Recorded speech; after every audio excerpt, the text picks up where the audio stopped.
សួស្តីអ្នកនរគ្នាត្រូវការដែរបាទនេះប្រភេទ brand របស់ Crosol ហ្នឹងហើយយើងមានទាំង DDoS 4ហើយក៏ដូចជា DDoS 5យើងវិញណាខ្មៅនេះ DDoS 5ហើយតម្លៃយើងធូរថ្លៃអ្នកនរគ្នានេះជូនតែម្ដងជាមួយនឹង DDoS 4 32G អានេះមកប្រអប់វា 64G មកដើម 32G អានេះតម្លៃវាតែគិតជូនតែ$55ទេ 32G $55ហើយជាមួយនឹងប៊ឺសវាគឺ3200របស់ Crosol ហ្មងហើយសំខាន់ធានារយៈពេល1ឆ្នាំ brand ថ្មី 100% តែម្ដងមានប្រអប់ហើយក៏ដូចជានេះ Crosol ដែរ DDoS 5តម្លៃនឹងធូរថ្លៃដែរ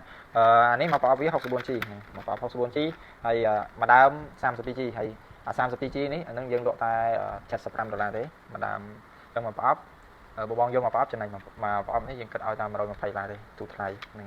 ហើយនេះបងឃើញអានេះបើវាគឺ4800អញ្ចឹងប្រភេទ DDoS 5 upgrade បានដូច MSI ស៊េរីថ្មីអី upgrade បាន GR63 ស៊ីនអី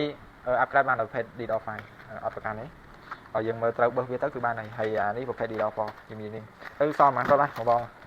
ចង់បានអីអាចមកជាបតកន្លែងក៏បានដែរនៅខាងសៀមរាបក៏បាននៅខាងភ្នំពេញក៏បានហើយសម្រាប់បងនៅតាមខេត្តក៏យើងអាចផ្ញើជូនបាន25ផាត់ផងដែរហើយវាជារ៉េមរបស់នេះគឺរ៉េមថ្មីគឺយើងធានារយៈពេល1ឆ្នាំបាយបាយ